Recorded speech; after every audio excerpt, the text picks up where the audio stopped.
Жақсыларбы? Жақсылап келіңіздер. Қандайсыздар, жақсыларбы? Бүгін атаусы ұлттайбыз, жақсы, анда келіп бара айландаймын. Қандайсыз, атауыз кімсіз бе? Қандайсыз, жақсыз бе? Ес отырыңыз жақшы ба, мағазияз? Тыныш амалез отырасыздар, бардыңыздарға салам. Бүгін сіздің туылған күніңіз бар. 60-қа шығып атасыз ба? Мынау шул менің ата-енем деген программада бұл. Жалаң ушундай аталарды тартам, енелерді тартам дегендей. Анау шул сіздің дағы балдар қыздарың шу менің дағын атам шул программаға татыпту деп, өздерінің баяғы ой мақсаттары бар екен да. Отыр өрің, отырғанша сіз, отыр өрің. Сіз бір ыңғайлы жақ ашпалы өрің. Жоқ, отыр өріңіз, мен сізді тартып, анан екөз кішінде қойырашабыз да. Қаншаға шықтыңыз? Өзіңіздің сөзіңізбенен ұғайын. 60-ға. 60-ға оқшыш бойытып атауыз да. Ешкішімді жап жаштай ба? Мұндай болып тұраса, мұндай болып тұратын. Дағы кішіне тавайынып қалдық, емезе дағы түзді қырағын екен. Дағы жаш көріп атаппен әңгі тава чайын. Ушул программаны жалаң, ушул балдары, қыздары, атайын сунушташат да ушул программаға менің дағын атам татыпту депші. Қанша балаңыз бар, қанша небере бар, қанша шебере бар ата? 7 қыз, 1 ұлым бар. 7 қыз, 1 ұлыңыз бар. Ушул 7 қыз, 1 ұлды чоңойтканча эмнелерди кылдыңыз ушул турмушта? Turmuşta böyle nemeler ötüyor. Misal üçün negizgi kesibиңиz болобу же болбосо кантип бактыңыз мисалы ушу ач калтырбай? Açık ayta berdiň ha. Dehqançılık kılavuz video şu. Daruz menen. Ançamça bazarga çıgabız şu. Ançamça bazarga çıgabız. Bazarga çıgabız şu. Kıskası elden gem kaldırбай. Gem kaldırбай şuntu üylep jaylap bardığın şu.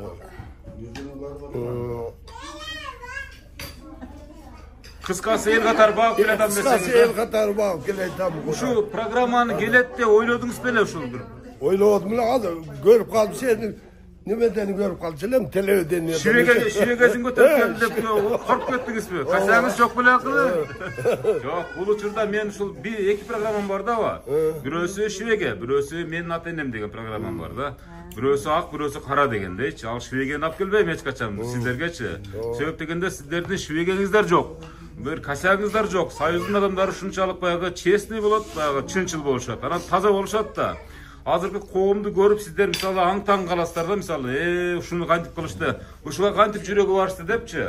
Ошон үчүн ушу сиздерге биз таазим кылабыз. Анан ушу аталарды тартып сүйлөткөнүбүздүн дагы бир себеби бар. Бул чоң идеология. Кийинки буунга сабак болсун, балдар ушинтип сыйласын, кыздар ушинтип урматтасын деген гана ой да ата. Эми ушул бардык ушул эң жакын адамдарыңыз топ-топ азыр эме ушул туулган күндү быйылкы жылкысын тосуп атасыз да. Азыр бул жерге кимдер келди? Баары келиштиби? Келди, жолдошторум, аяштарым, күйөө балдарым, кыздарым. Ата азыр ушу сиздин ушул туулган күнүңүздүн урматына чогулган адамдарга кезек берели, маектешип бир сиз тууралуу бир мактасын. Сиз жакшынакай болуп төрдө отуруп туруңуз, жарылып кетпең. Ушунчалык сизди макташат. Жарылган, мактагандар жарылсын, туурабы? Кол чабып коебуз атабызды ушундай жакшынакай иш арасына келип, сый көрсөткөнүңүздарга. Азыр эми балдарынан баштайлыбы? Балдар, кыздар бар бул жерде атабыздан? Же кандай сиздердин кеңешиңиздер менен ушундай улап кете берейинби же? Ушундай улап кете берейин. Мейли максакалдашып, улуулашып анан кетебиз дейт мынакей. Сүрен. Кана. Жыл өткөн мына турмуш тирлик. Кара өмүр сүрүп бүгүн 60 досум юбилейди 60-га турса. Сиз да 60-дасыз. Ойлонуп алып, мени ушунча жыл кантип өтүп кеткенине таң калып, өзүбүзгө жап-жаш көрүнөт экенсиздер. Сезимдер баштап экен. Балдарды үйлөнгенен, балдардын жүзүрүн көрөбүз деп мына жашып жетип калыппыз. Ашыл досумдун немеси менен отурабыз бүгүн. Досубузга жакшы тилектер, жакшы максаттар, ошо балдарын, кыздарын, тапкандарын, шулардын сый урматын көрсүн деп, жайында сорконо келип, имам болуп отурабыз досума, жакшы тилектерди айтып. Жакшылыктар каалайм, жайым ден соолук каалайм биринчиден досума. Досуңуз кандай адам ушу? Эми сизден бир өткөн адам ушу билбесе керек. Dostum Buga şey maqtab azаңыз bir maqtab beriңçi dostum. özüle görüp durvay, turuş kepetesinden öyle. Adamın bir görgöndeler yüzünden millet vardı. Ögül çatılıp şunca bala, şunca nevriyanın tarbiyeli kızlar vardığın jay-jayına oğunan adam degen bu başı ulu adam olup da. Perişte olup kaladı da bu Perişte olup işte. kaladı da. Şuğa yetişken Ayşe köyüne rahmat şularga. Ayavay jakşı. Mına kızları, mına yolları, mına balları var. Atağız dep oturuşup var çoğuluş. Mына ушундай урматыга бөлөнүп, ошол жылуу сөз, жакшы жылуу ысык чай, анан ушундай жакшы аура, ошо менен эч качан карыбайт да ата-энелерчи. Ооба. Ата-эне бир нерседен карайт баягы, туурабы мындай азаптан, мындай кайгыдан, туурабы? Балдары жакшы чыкса, кайра жашарып кетет аркага карапчы. Балдары жаман чыкса, анда жакшы билесиздер, калганы абдан кыйын болуп калат. Ошон үчүн эмне каалайсыз атабызга? Şu dostuma Ayşe Mököne uzak ömür kalayım. Anan del şoğlu kalayım, en bilgi, del şoğluğum ben. Daima şu kızlarım, yollar, baldarım, hurmat sıyındırı, hurmat sıyavuruşların törümleri jüreversin. Şunu kalayım, dostların arasında 9 bin topalı dostlar ayaklar. Daima şular vakıvatılıkta da jürgönü kalayım şular. Daima vakıvatılıkta. Emne özgörüyor? Yok, şundan getiriyoruz. Yok, üçte dostuna verin o. Siz baymışsınız olursunuz mu? Biz ayaşlar olur. Baymışsınız kalktı. Ha, siz mi? Na dostlarım verin. Anda ulap ediyoruz dostum anda. verin. Veriniz ha. Bizde ötük. Assalamu alaikum. Bugünkü jubiley keçesinin konukları. Şu dostumuzun şu dostumla Naftostor konda oturabız. Ayaş dostum Mökön baklı ol. Jakşı gündördü görüp otasыңар. Bundan da jakşısın görgüle. Şu kızdan kızmat, buldan hurmat görgüle. Joralardan sıylap görgüle. Aqdostor konungar daima jayılsın jakşılıkka. Şu kızlarıma, göyollarga rahmat, şunçalık ata dep sıylagan şu sıyga tatıktu adam dostum. Kam sözrak, işti görak kılады. Şu jalpınar, sağa rahmat, enem şunday tartıp жүргөнүңө. Biz kuvançtabız. Şu Ayşe könü dostum uzun ömür, çimden soluk, yübülöğünde şu tınçılık amançılık olsun. Kayda olsun, aman bulup, sen sıyırmatta jürör dostum. Kudayım ömür versin, soluk versin. Hay rahmat, bol çapta olsun, Allah olsun. Atalarımızın sözü abdan orundu bulup da, bir çetinden alıp karaganda taberik de bulardın sözleri, arıdır aytkan sözleri taberik bulur. Ana var keyinki söz sizde, siz de dost olursunuz. Menem oңшысы, досы болабыз. Ошо досумун 60 жылдык ошо юбилейине келип топтолуп отурабыз. Мына жерде куттуктаганы келди. Ошо эмне деймин? Досум ошо 60 жылдык юбилейим куттуу болсун. Аяшым Mököңөр бактылуу болгула. Кыздарды ошо турмушка берип, баар жабын жайлап, неме кылып койдум. Эми бир уулу, бир кызы бар. Кудай кааласа оны эми үйлөп жайлап, неме кылып алгыла. Ошо пишинеңерге ошо аяш кыздарыма мына күйөөалдар баарыңарга ошо атаңарды сыйлап эме кылганыңарга ошо рахмат. Баарыбыз чогуз менен досум ушу Mököңөр бактылуу болгула, ушу жүзгө чып досум. Ууруба, сыркаба, ден соолугуң берсин. Ошо ойлогон максатыңарга жеткиле. Ой, rahmat, rahmat. Dağın sonu sözleri. Emin kaysın uzaktan var, emin uzaktan gelelim. Kimizler başlayışlar siz? Emir, sizge barayın. Emir çınlar siz barayın. Саламатсыздар, бүгүнкү мени тойдун катышуучулары, урматтуу Камчака, Алеже, бүгүнкү ардактуу 60 жаш курагыңыз кут болсун. Мындай жашка анча-мынча адам жетпейт. Бул жаш өтө бир бактылуу курак. Дайым ден соолугуңузду берсин. Дайым жайылда тургондо ушундай Алеже экөөңүздөр бактылуу болуңуздар. Биз мындай караганда биз дос эле эмеспиз, мындай ирегелеш кошунабыз.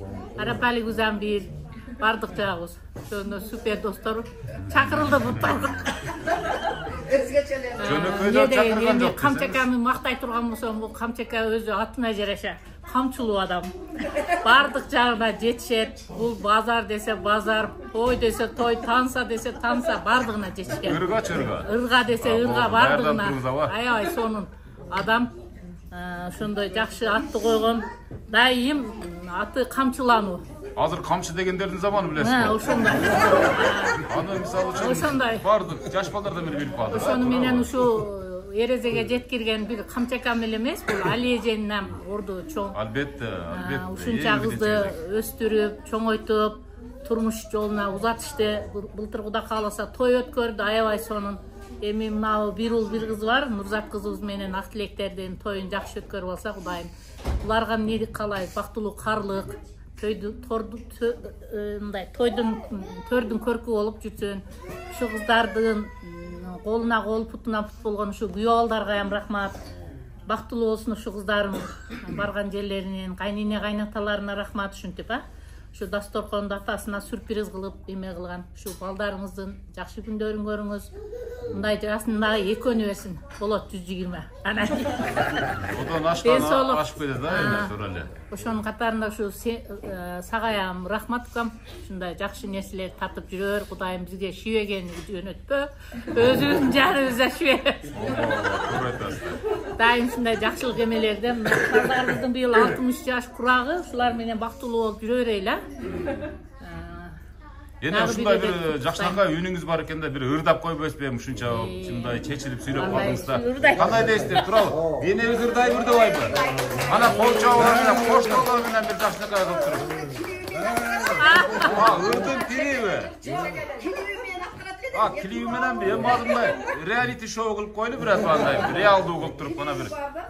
Даярданышым керек да, ырларым кетип калды. Бул эми сюрприз. Даярдап берсеңиз андан да сонун чыгат эне.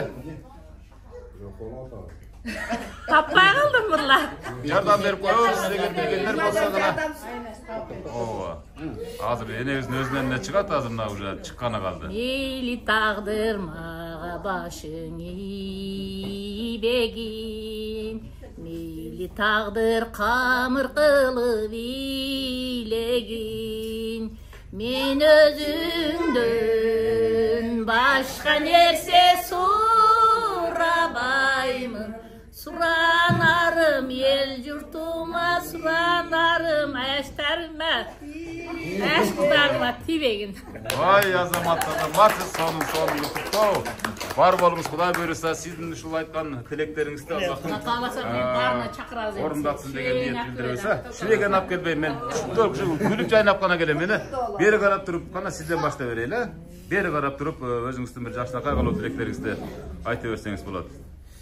Эми бүгүнкү күндүн себепкер болгон ушул Аяшымдын 60 жылдык юбилейине келип отурабыз, достору, аяштары. Ушул Аяшыма биринчиден ден соолук каалайм, узун өмүр.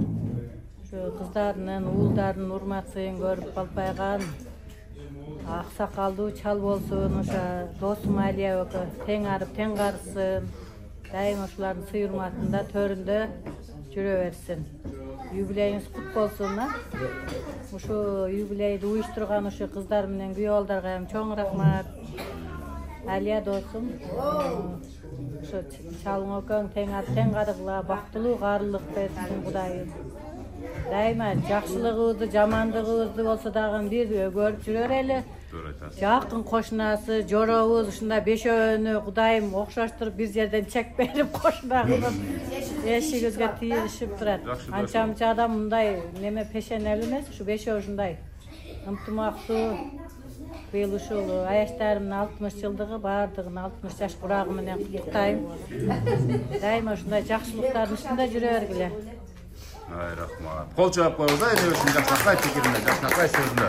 Эми кийинки энебизге сөз берели.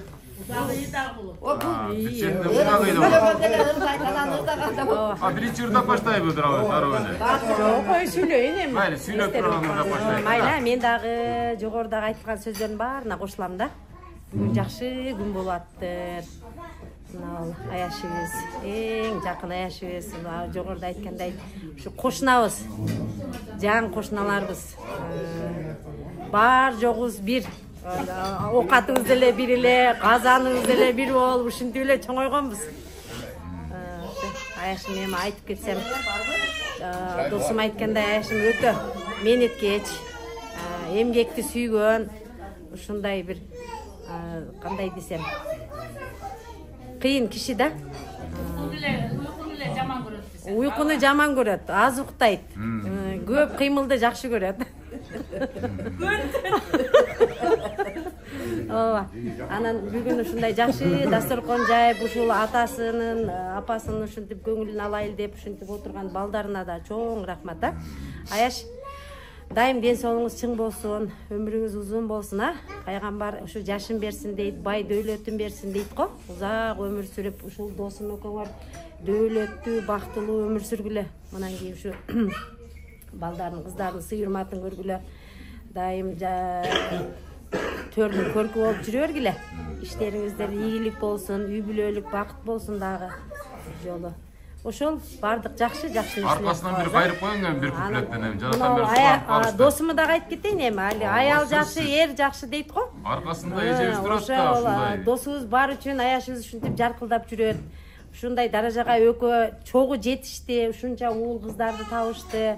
Ар дайым сый үстүндө жүрүшөт. Ушуларга дагы биз булар менен сыймыктанабыз. Айылда эң мындай үлгүлүү үй бүлө, баатыр эне, баатыр ата десек дагы болот, үлгүлүү үй бүлөлөр. Сыймыктана турган, биз сыймыктана турган, айыл сыймыктана турган үй бүлөлөрдөн да. Ошол тынч болгула, эли журт менен, тууган урук менен мындай туулган күнү көп өткөзүп да. Сага ийгилик каалайбыз. Досумун да туулган күнү жакындачы. Жакында келет. Аз алдыда келет. Кызы Анаран туулган күнү. Анара кызыбыздын дагы ушул атасы менен кошо туулган күндү белгилеп отуруптур. Анара, сага дагы бекем ден соолук кызым, узун өмүр, кошконуң менен кош агарып, көгөрүп, тапкан балдар кыздарың убайын көрүп, силер да жакшы үй бүлөлөрдөн болгула. Кол чап койгон ошо кызына дагычы. Эң бактылуу кыз экен да, атасы бирдей болгончу, азамат. Атасы менен неме болгон, атасына дагы окшош, атасы жакшы көрөт. Ошон үчүн бактылуу кыздар да. Азамат. Майлы, мен да кичине бир шиңгил таштап коюн, Рахмат, күйөөңдар, кыздар, дайым ушундай сыйлап жүрө бергиле. Ушулардын көлөкөсүндө биз дагы сый көрүп атабыз. Чоң рахмат. Толгонуп толкундаба сезимдерим, тагдырга башын тийген кези менин, талайсыз махабаттан өксүбөгөн, тагдырга башым тийген, турмушка башым тийген кезим менин, айгырып капаланба сезимдерим, карайлап жүдөп турган кезим менин, каласын каалабасын кай бир өлөр, кадырын билгендердин эсиндемин. Уркурап болсой бербе сезимдерим, бушайман болуп турган кезим менин, баласын балабасын башка бирөө, баркымды билгендердин эсиндемин. Ой, азамат. Расындай бербе сезимдерим, сыноого түшүп турган кезим менин, сыйласын сыйлабасын кай бир өлөр, сырымды билгендердин, чайымды ичкендердин эсиндемин. Дайым эсиңде болуп жүрөң, Эжекебиз аябай мындай чечилип ырдап берди да, бир эле куплеттеди эле, бирок кызып кетти ар жагыначы. Себеп дегенде бүгүн аябай сүйүнүчтүү күн, Эже бул жакка келип алсаңыз сиз, себеп дегенде бүгүн эме чалыңыздын жанына отуруп алып туруп мактай турган күн. Анан ушул анча мынча баягы айтылбаган сөздү айта турган күн, эркелей турган күн. Бүгүн чалыңыз эмне тапшырмасы ошонун баарын аткара турган күн да. Ошон үчүн сизден өтө маанилүү маек алууну туура көрүп атам да. Мына ушундай камчыдай болгон атабызды жаш сактап, мына ушундай бир ала тоодой бийик калпакты башынан үзбөй кийгизип турган ушул эң негизги адам сизсиз да. Аркадагы мисалы аял киши күчтүү болбосо, чечкиндүү болбосо, ушунчалык баягы эркектин баягы кунар учуп кетет да. Ошон үчүн атабызды ушундай бакубат кармап, мына ушундай бай кармаганда ушул сиздин чоң мээнетиңиз да, эже. Мына ушундай кычыраган жигитке, ушундай бир будайраңдуу, мындай азыркынын тили менен айтканда красавчик атабызды качан таап алдыңыз, каяктан таптыңыз? Ошондон баштайынчы. Башынан эле баштайын ошондой.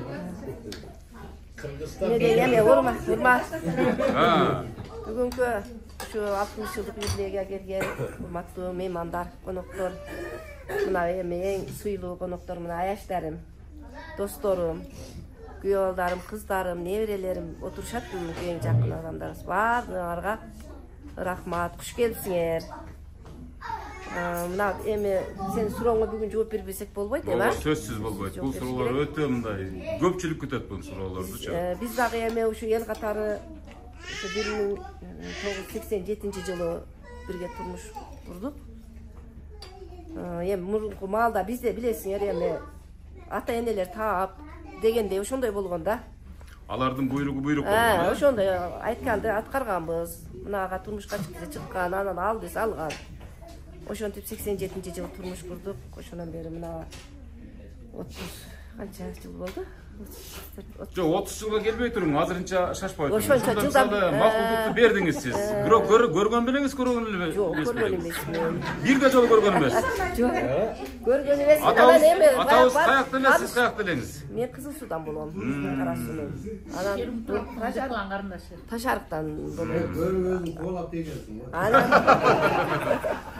Анан ушу эл катары ушундай тааныштырышып, анан ошондон таанышып калганбыз. Карасаңыз турат, ушундай сулуу чазына келген бир жигит турат. Ооба. Ошондон таанышып калганбыз. Атабыз келген да. Армияга барып келгенби, барып келбеген эмесин сурадыңыз. Себеп дегенде ушундай бир салт болгон турбайбы мурда сиздердин убагыңыздарда? Ооба, армияга барганбызда анан. Азыр тескерисинче турабы? Армияга барып келгендерге тийбей калды. Майып деп тура айтасыз. Россияда иштейт экенсиз тиет. Анан ошентип ошондон бери мына ушунча уул кыздарды таап, ушулар менен ушу тиричилик турмуш жолун эл катары өтүп келатабыз. Турмуштун ысык суу дегендей болду. Ысыгына күйүп, сууна тоңуп, ушул даражага, ушул мезгилге жеттик. Кудайга шүгүр. Ушу күйөө балдарым, кыздарым, неберелерим. Ушу 60-ка чыгып атат. Эне айтсаңыз, ушул эми ушул турмушта эми бир аз сөз кылып атабыз да. Сиздердин бай турмушуңуздарды, мисалы үчүнчү ушул атабыз менен ушул сиздин сөзүңүз кийинки муунга сабак болсун да. Казан аяк кагышкан учурларда кандай бир ушундай бир ситуациядан чыгып кетчү элеңиздер да. Bir сүрөттөп бериңиз, атабыз кандай, мына жиндери кандай мындай, ушуларды айта бериңер мындай. Канча жолу урду эле, канча жолу сөктү эле деп эле. Неме айткандай, мына аты өзүндө дегенде өзүнүн атына жараша эле. Атын уяттуу болот деп, эми биз эркек айтканда биз аткарабыз да, ошондой маалда өстүк биз. Ошондой ситуация болгондо ушу мына кошуналарым, мына аяштарым, мына досторум жанымда да бири-бирибиздин эшигибиз тийип турат. Ушулардын бири-бирибиздин колдоо жөлөгү менен ушул маалга жеттик. Ой, бул кагыша берет, эртеге жакшылап болуп кетесиңер деп бири-бирибизге акыл насаат айтып жүрүп ушул маалга келдик. Чын. Өз апаңыз гана кетип калган учурлар болдубу? Жок, мен кетпедим. Үйүм алыс эле болмоду, машина жок эле, кетишти билбедим. Уят болот. Азыркы заман болгондон кетип калат белеңиз ошондо. Машина болсо кетип калсак керек. Ондо машина жок эле. Ситуация болгон жок. Болбойт десек болбой калбайбы ондо. Эми İçimizge juttuk. Keçirdik degende ошондой нерселер. Себеп дегенде ошол убакта Ондо болбойт дейт да. ал убакта уят болчу туурабы? Уят эле мисалга. Анда барса болбойт эле. Ошо илгеркидей ошо сиздер бурактагылар айтып калат да, ошол апасынын үйүнө же атасынын үйүнө барып калган, бул ошол атасы, ата энеси үчүн абдан чоң бир уят болгон дейт да. Ошон үчүн алар мисалы кызын берип атканда, болду эми ошол жактан кыз баягы чийинден чыгар деген жакшынакай сөз бар, ошол сыңары бир жакшынакай буйрукту берип турган жөнөтүшкөн да. Азыркылар кандай эми? Азыркылардындай бир мүнөздөп бериңчи. Өзүңүздөргө мындай салыштырып туруп. Азыркыларга эми мүнөздө берсек эми азыркылар сал жеңил ойлук кылышабы. Назигирак дең, э? Назигирак. Бүгүн болсо шартын деп ойлоп бир пастеле чарч чурс. Биз мына отур десе отурат элек, мынаны кыл десе кылат элек, бир жака барышты деле ойлонбойт элек. Ушундай эле казан аякты кармап, кайнета кайненеге чай кылып берет деген неме деле жашап жүрө бергенбиз. О бир нерсе кийем же андай деп ойлонгон эмес бизде мурун. Анда эч жамандык ой келген эмес, мисалы үчүн ушул бир ажырашып кетейин, анан таштап кетейин, андай мындай деген да. Бул себеп деген ошол идеологияга суугарылгансыздар да. Ошол менин дене программасындагы, ата энем программасында чыгарган себебим мына ушул да, максат ушул. Мына ушул сиздердин сөздөрүңүздөр таберик болсун, кийинкиге сабак болсун. Ошол үчүн ар бир сөзүңүздөрдү мисалы майдалап суроо бергенин дагы жөн жайы ошондон. Bular gelip kalsa bizge bilgi etse biz hoş dedik. Ошондой дагы бир эркектер эми мисалы сиз азыр деле камчысы жанында атабыздын же 40 жаштан алып койдуңуз беле? Жок, эми жанында да, дайыма өзүндө да анан кийин. Жок, мындай формалдуу жанында. Фактически өзүңүздө да мисалы муну моюнга алыш керек турабы? Бирок мурдагылар бир аз чоңдордун баары айтат го, бара-бара башы мындай кылат. Millet degende mi ошентип. Kasayı olsa kamçısını aldırar. Kasaya çok olsa bu. Бербей. Касая көрбөдү сразу бере калат мына. Бетте жан. Азыркы жаштар мисалы биздин муундар айтып калат да, мисалы азыркы жаш 30 жаштарына берип коюшат экен. Желекти дагы мисалы камчыны дагычы.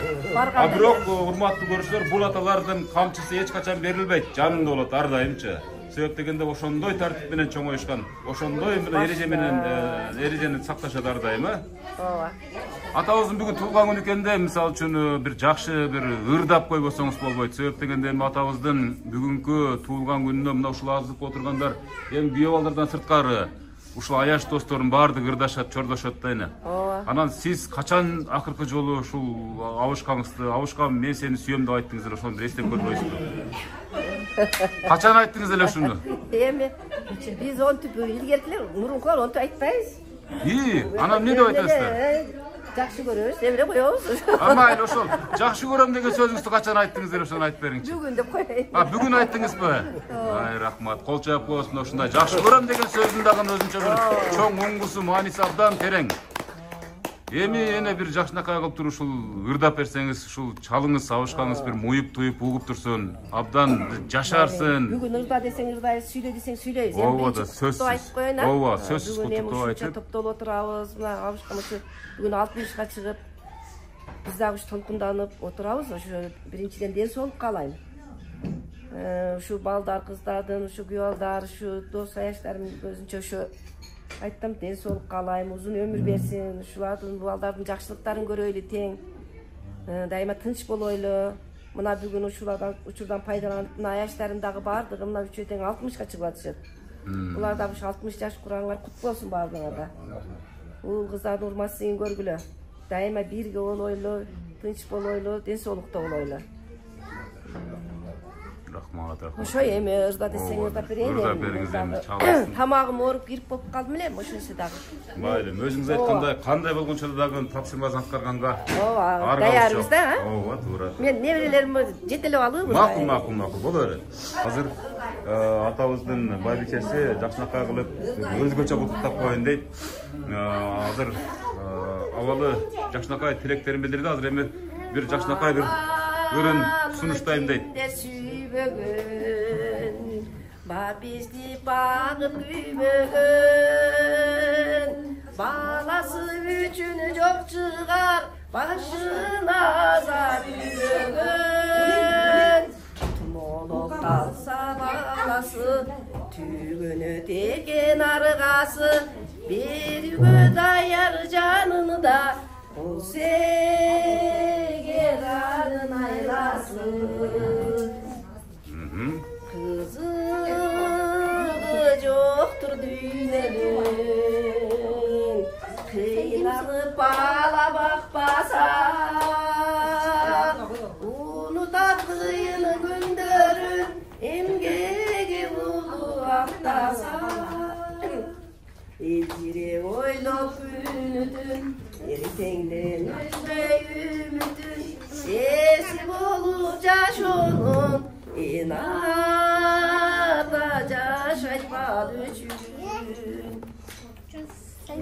Baldarım benim kımbarım, kızlarım Hoş doymuş bilgenler. Caralıvay kalgalı dağlar, yaşamak beni kurbaşım. Bağla der soğut yüreğim, bal için yaşap yüreğim. Bel baylamından arıda, bal için yaşap gelemin. Bassam da tursam dileğimin, baldarga ömür dilemin. Bağrından güçlü sezim bul, bağla sürer bilemin. Oy rahmat. Kana kolun karmak bir jasna alıp kututap koyun hem yüzünü suyupçu. Tamamım bol be kalma. Kana çalыңыстың kolun karmağınız çalыңızdı. Sen kimsin? Kana jasna koy şu görünüştü karşı koyulu. Betine öp koyun hem lan şu uçurdan faydalanıp. Ay rahmat. Yüz başınızlar geteleşken boydan uda kalasa. Bravo.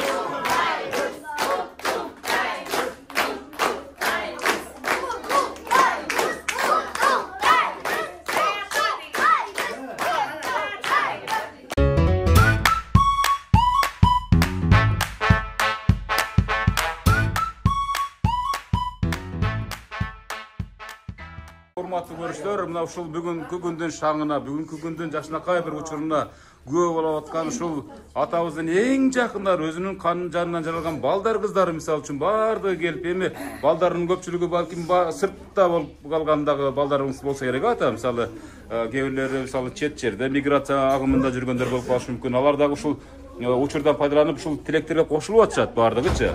Негизги максат ушул сизди бир аз да болсо көңүлүңүздү көтөрүп, анан ушул Менин ата энем программасына каттатып коюу. Бул таберик, бул өмүр бою сактала турган тасма. Ошон үчүн ар дайым ушул учурду өзүңүздү көрүп, анан ушул дос жарлардын баарына мактанып, даңктанып жүрсөңүз боло турган нерсе. Кийинки сөз.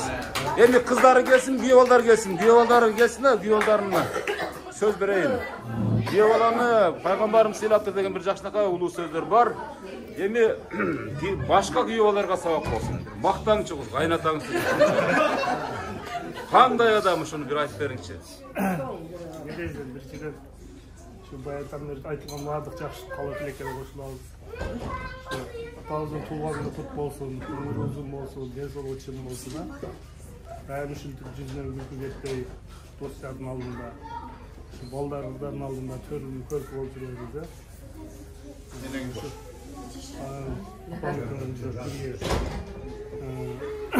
Эми калган өмүрүнө Аллахым береке берсин. Bundan daha көп жашайын. Ең улуу күйөө баласы болосуз. Ең улуу күйөө баласы, ең сулуу күйөө баласы болом деп. Кол чаап коебузбу ушул күйөө баласынын жакшынакай болгон сөздөрүнө, кийинки сөздү берели, өзүңүздү тааныштырып. Бүгүнкү туулган күнүнүн ээси, ата туулганыңыз кут болсун. Мындай жаштар көп жашаңыз. Апамыздар төрөзүн көрүп болуп жүрөңүздөр. Кудай берген жаш жашаңыз эми. Ден соолук. Самый главный оорубаңыз, ден соолукта болуңуз. Бардык кабылдар кошулабыз. Рахмат. Сонун сөздөр, сонун ой тилектер. Кана кийинки сөз. Мен ырда эле бербейм деп коюш. Чоң жездемдер айткандай эле бар жок жакшылыктарга кошулам. Туулган күнүңүз кут болсун. Мындай жаштардан көбүн көрүң. Дайым жакшылыкта жүрө берели, жамандыктан алыс, жакшылыкка жакын болойлу. бар бололу, тынч бололу. Дайыма денсаулыгыңызда узун болсун. Денсаулыкта болуң. Самый главный денсаулык. Кайра айтылган чарчабайбыз. Денсаулык, жана денсаулык. Эң көрө айтасыз. Кол чаап коебуз. Абдан сонун. Денсаулык болсо ыр болот, туурабы? Нам болот дегендей. Саламатсыздарбы? Бүгүнкү ушул атабыздын 60 жылдыгына келген туугандар, тезелер, эжелер. Бүгүн ушул күндүн себепкери болгон атабыз сизге денсаулык, ушу айтылган баардык тилектерди сизге Кудай кабыл кылсын. Досторуңуздун, тууган уруп, агай-энелердин астында абийирдүү болуп, көрүнүм көрүп болуп жүрүңүз. Дайым ушул биздин кыздарыңыздын, балдарыңыздын арасында дайым жакшылыктуу күндөрдө ушулардын неберелериңиздин, ушулардын да тойлорун көрүшкө сизге дагы насип болгон болсун. Алда айтылган баардык тилектерди Кудайым өзү кабыл кылсын. Жаштын көбүн берсин. Биздин үстүбүздө дайым жакшы күндөрдө жүрөбүз. Ай рахмат. Абдан жакшы экен ошол күйөө баласы. Чын айткандачы. Мугалимби? Ошол мугалим деп, ошо мугалим сөздүн да төркүндөрүн байгындай терип сүйлөшөт да мугалимдер өзү негизичи.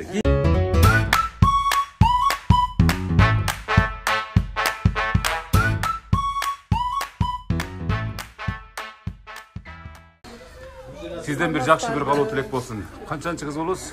Эң чоң кызы. Эң чоң кызы, Саламатсыздарбы? Баары ушул жерге келген коноктор, Айышта, Айшеңелер, жана сиңдилерим.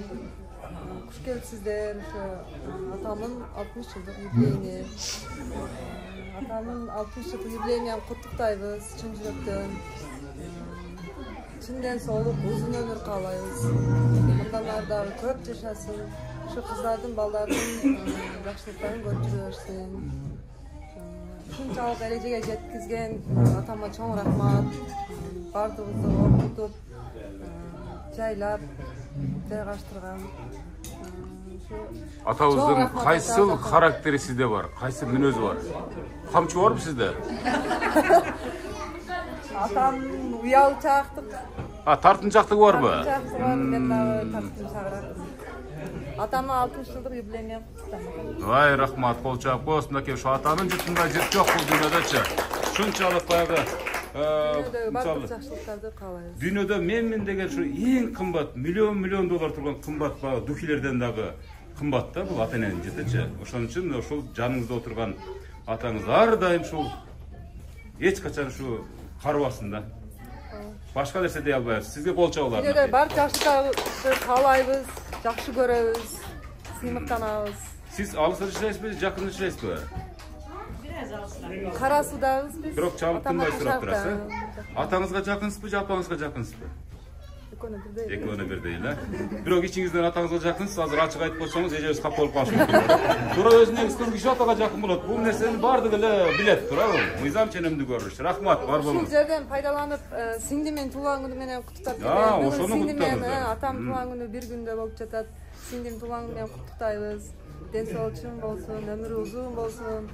Алда балдардын, кыздардын жакшылыктарын көрүп жүрөбүрсүн. Жалаң тойлордо, төрдөрдө. Андан кийин апамдын дагы жакында келип атат, 10 күндөн кийин келет. 17 апрелде ошодон пайдаланып, апамдын дагы туулган күнү менен куттуктап кетебиз. Апамдын дагы туулган күнү менен куттуктайбыз. Денсаулыктары чың болсун, өмүрү узун болсун. Şu atam ekö daima bizdin жакшылыктарды көрүп жүрөбүз.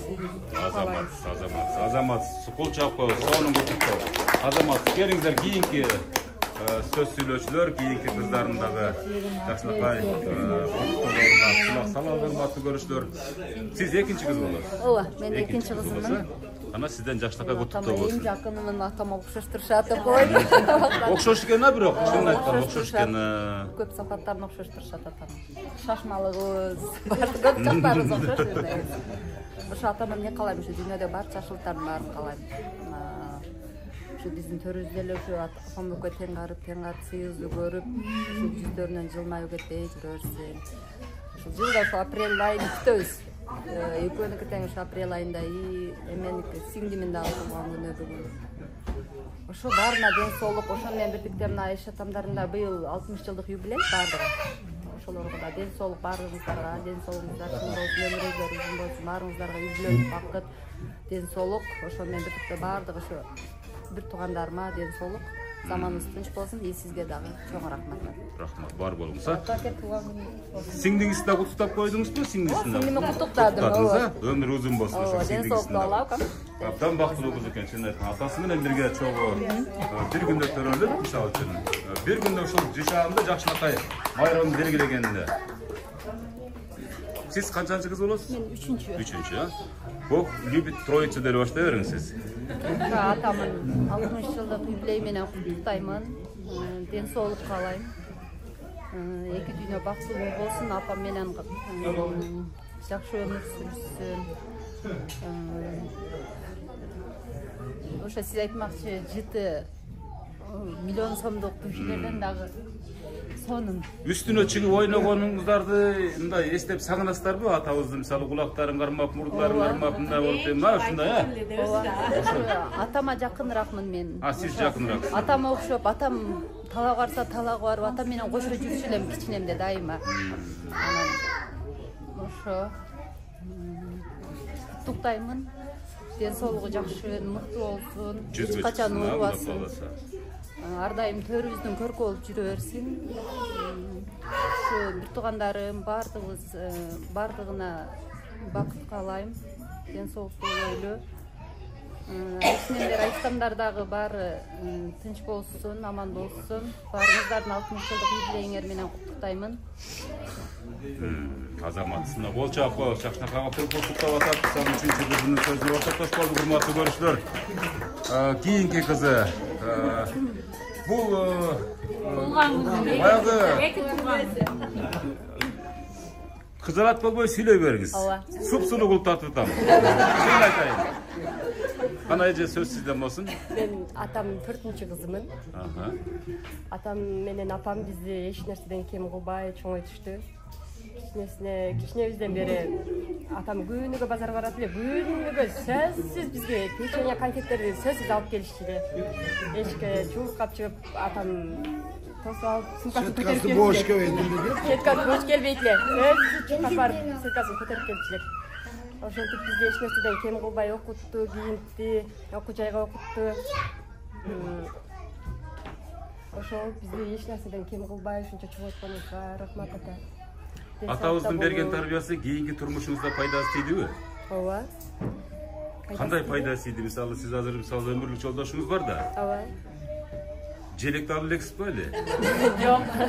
Анын камчысына чыдап атасызбы атабыз? Камчысында камчысы бар дейм ал сиздин жолдошуңуз. Жок, мен жолдошум дагы атамдай алтын адам ал дагы.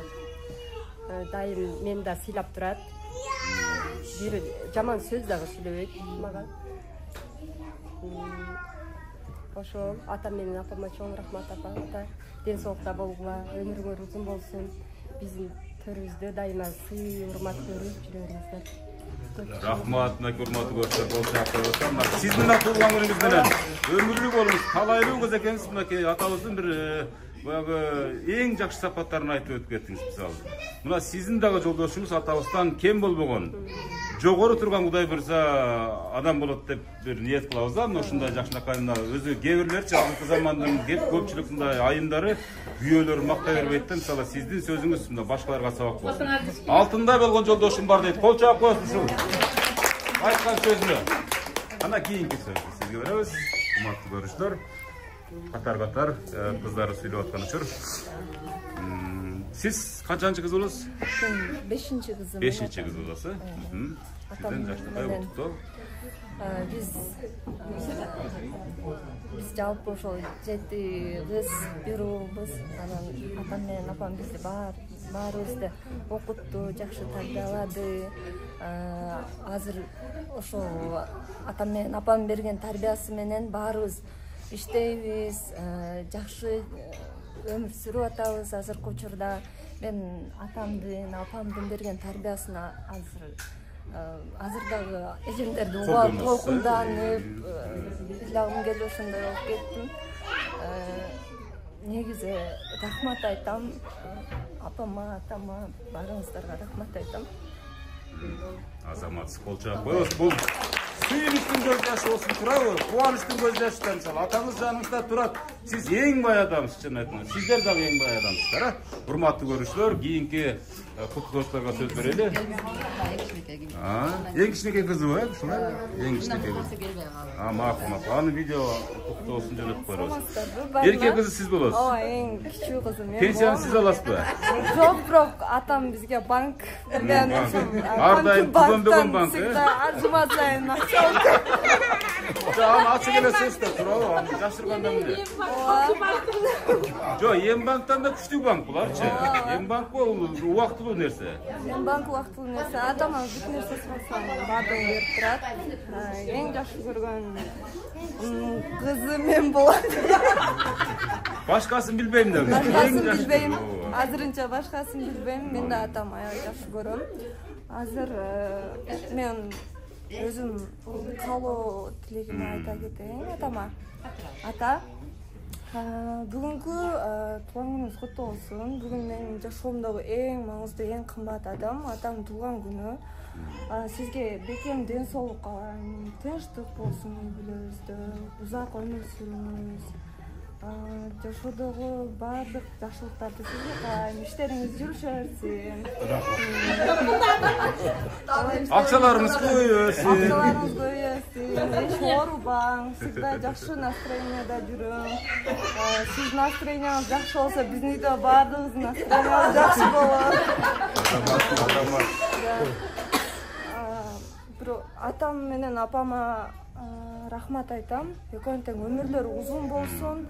Анан дагы биз всегда көрөбүз. Дайыма эрте менен туруп, ишке кетет, бизди багабыз деп, суукта үшүп, ысыкта ысып, капкаралык күнгө күйүп кетет атам дагы. Анан ошо эмгегиңизге тапкан ак эмгек менен табып бизди чоңойтуп өстүргөнүңүзгө рахмат ата.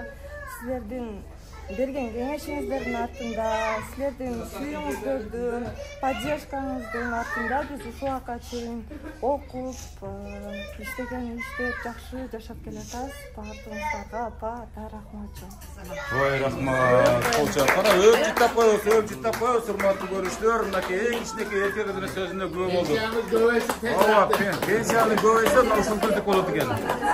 Эми урматтуу көрүүчүлөр, мондай кезекке орын жетип калды. Барыңыздар жакшылап кулак салып туруңуздар. Биз жана киргенде дароо эле сүйлөдүк, анан ырдатып баштаганыбыздын дагы жөн жайы бар. Бул сюрприз. Ал эми негизги сюрпризди бүткөндөн кийин ушул кадимки эле биздин када салтыбызга туура келген белек тапшыруу же болбосо сарпай тапшыруу аземине орун берели. Азыр атабызды бир аз кургоо келбей жакшынакай белектерин алып келген кыздарынын белектерине бир көңүлүңүздөр буруп коелу. Эгерде сиздерде дагы сарпайлар болсо келип тапшырсаңыздар боло берет. Кана? Туура айтасыз. Ушул жерден пайдаланып, атам туулган менен куттуктап, арзулаган белектерибиз бар эле. Жана Айш товарынын дагы быйыл 60 жылдык бардык юбилей болуп атат. Алар да куттуктап, арзулаган белектерибизди тапшырып коелу. Жана ушул сый урматтарыбыз дагы бардыгы ушул 60 жылдыктардын юбилейлердин ээлерине арналат. Азамат кол чаап коесуң аке. Көптөй кылып көрүп коюңуздар. Азаматсыздар. Ана урматтуу көрүүчүлөр, бул жактан өтүп көрүңүздөр. Урматтуу көрүүчүлөр, мынакей ушундай жакшынакай болгон эми биздин кыргыздын када салтында бардыгы ушул жерде турган аталарыбызга калпак кийүү, киргизүү аземдери жүрөт. Бияктан көрүңүздөр. Ата берака келсеңиз, бир тапшыра турган дагы бир өзгөчө белектери бар экен. Сарпай, Сарпай. Ушундай жакшынакай болгон кийимиңиз күзгө жетсин, өзүңүз жүзгө жетиңиз дегендей бир жакшы каалоо тилектерди билдирели. Эми атабыздын сырсандыгы абдан көп болсо керек эне. Буга чейин кийим, аяк бияк бүт бардыгы. Шундан пайдаланып, апам да туулган келе жатат. Ошо апам да туулган менен куттуктап коебуз. Куттуктайбыз. Кол чабабыз, урматтуу көрүүчүлөр. Эжекебиздин дагы өмүрү узун болсун. Ойбой, мынакей эң негиз сөзүңүз менен айтып бериңиз. Жана ошондой эле апам менен атам экөөнүн туулган күнү дагы 1 апрель айында ак тилек, укам кичинекей. Үчөө биригип Ташкентке саякатка путевка тапшырабыз. Жолдомо мынакей. Кол чабабыз, урматтуу көрүүчүлөр, мондай жолдомону Özbekistan Respublikasına barıp, жақшынақа kılıp, özlerinin gündörün, esalı gündörün ötküzgenge жақшы мүмкіншілік ата. Құттықтаймыз. Ana kiyinki... Ayıştalarınızдағы 60 жылдық юбилеймен құттықтап қойларыз. Азаматсыздар мінекей бардығы. Ол жауап тұрауыз бардығыз. Қалпақтардың бардығын жаңыртып қойылдық айшыларымыздың. Азаматсыздар. 60 жашқа чын-чынына келгенде ұқшышпой деген чын айтқанда бұл аталарчы. Себеп дегенде натурал, экологиялық, таза продукцияларды жеп жоңалғандар. Бар болыңыздар. 100-ге жетіңіздер, 100-ге. Азаматсыздар мінекей урматтуу көрүүчүлөр. Неберелерден келип, бул жака келсеңиздер, неберелер ушул атабыздын ушундай учурунан пайдаланып туруп куттуктап коюшсуна гана. Сулуугуз бери карап туруп куттуктап анан таятасы болобу, чоң атаң болобу? Таятаң болот экен да, мына таятаң куттуктап койчу. Таятаңыз менен куттуктайм.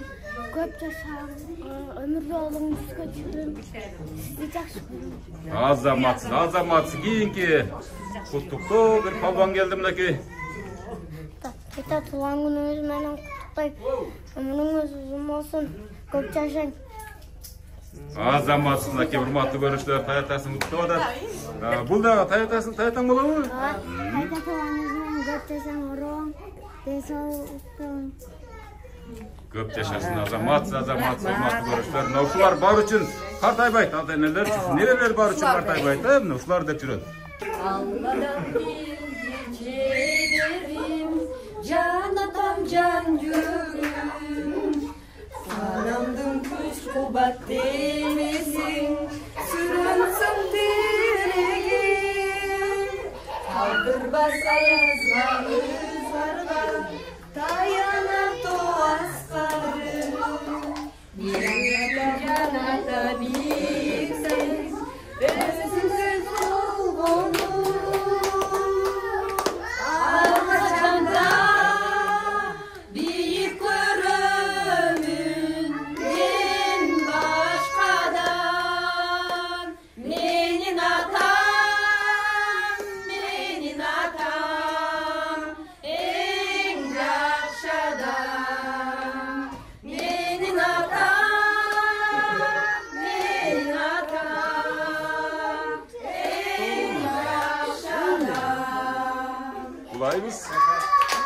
Ulayımız oldu va. Abdan sonun oşoğodagın abdan çoğ. Ova. Bu leni urmattığım naşul ayımdar misal şu kızları bu sizlerin ırıngızlarda ugup hazır atabız 18 yaşka aylanıp ketти. Çınını aytkanda себеп дегенде абдан чоң бактылуулук. Карлыктагы бактылуулук мындан өтөдүп, мындан өтпөсө деле керек. Мына ушулда турабы эне негизги бактылуулукчу. Балдарыңыз жүрөтүнө, маңдайыңызда кыздарыңыз турат. Ден соолугу чың, бардыгы таза тыкан. Ошону айтам да.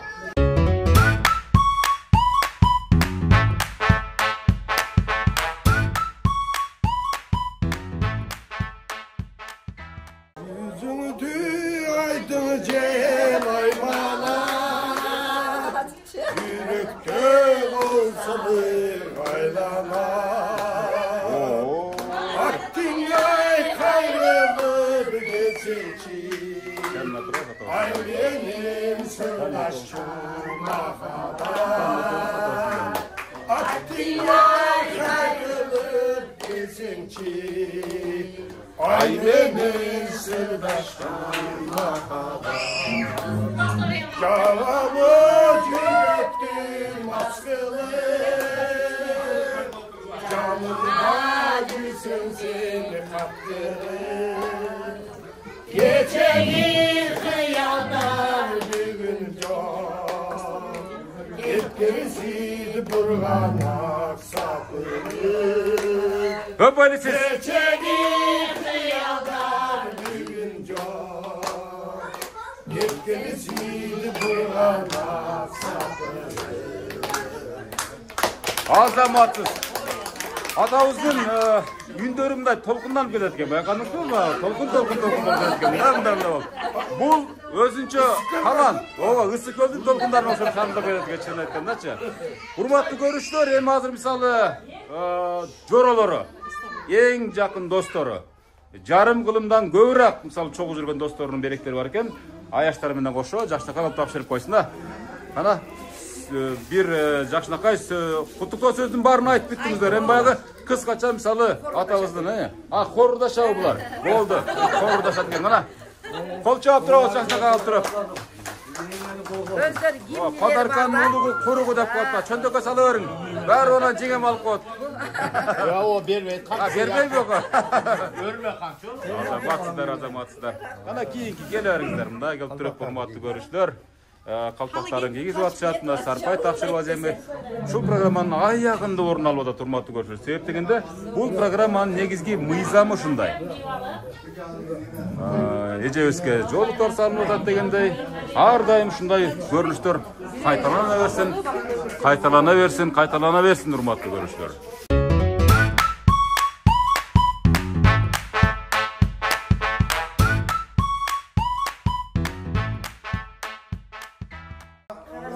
Kichkina malımızda dostumuz o'sha birga cho'ng'ayib yurib manalar bir qarindosh degan o'rimiz borda. O malda ham yoshlik. Mana qaysi qarindosh qarina qolsa bilmaymiz deb qo'ying. Ol yosh mezgil bo'lganda alo. Yosh mezgilda o'shani o'rda qo'yib qo'yamiz. Ay rahmat. Ana başladık. O qarindosh senikinde gözler tavılmaz. Göz qarashim ötüp Ha bor ekansizlar ku.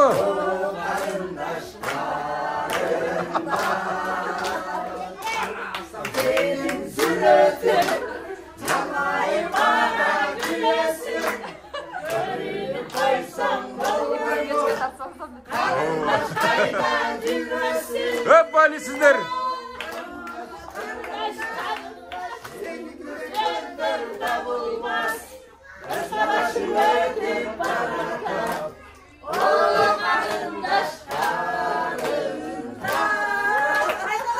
Ulan Tavus.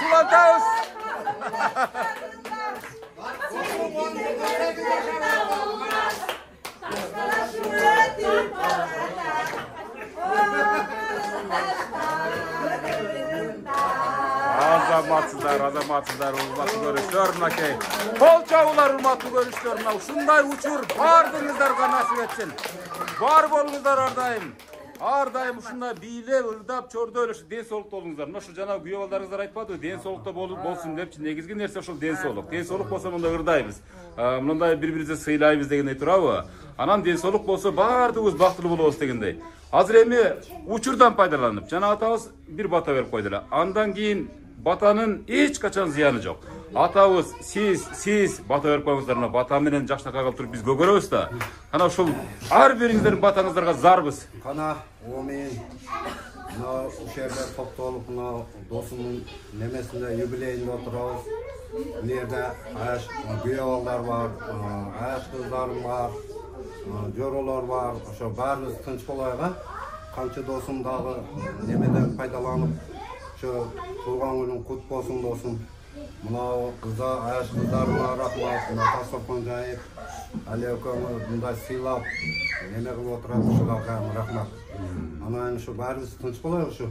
Şulayım dostum, oğruva, densolun için bolsun. Bari aytmakçı şu, densoluk dostum, densolun bolsun. Daha gök nerselerde kızlar da bir yer. Ballar değil, şu oylanan masraflarga dediler. 100 yıldır yükleyip söyler. 10 min ha? 10 min aytkanızlar geldi. Gana avaz sizde aldı. Edeyim. Kudayım, şökümür ver. Bizden gençoluk versin. Uzak, yaş ömür versin. Gelecekte nasıl şunca kızlardan, şunca yollar, nevre çevirler, sular bulması değil mi öyle? Suların üstündeler bulması da çoğu da çoğu ne olup. Densolunlarda uzanırsın bana. Var şu baldarına sıyımık boltu verirler. Şunu kalayım bana. O min. Ne ata özünüz bir jakşı kılıp turup, ata örtüp jeyip tapayınız. Sana o min. Bardığına kuş gelsin, men silap. Daim siledem, silasın. Bardığına den soğukta olma, bala çakala men tens boğulma. Uşağım ben birge yüküm, seni hem televizyonda ne görürsen, sen biraz çınlığa demeye getirip sileyin, cigitsin. Bırak batkın. Daima göz özünçeni Mevlam. Ошо чынчылыгын аталар тартам менчи. Мурда жебеген ичпегендерди гана тартам менчи. Алдын ала сурайм, атаңыз кандай адам эле депчи. Ошо сендер işlerin ийгиликтүү болсун, бала чакаң менен тынч болуп. Шундай эл немесин неме кылып көтөрүп жүрөт. Рахмат. Чоң рахмат. Өмүрүңүз болсун. Жакшы калыңыздар, жакшы туруңуздар. Бактылуу болуңуздар ар дайым. Аман эсен туруңуздар.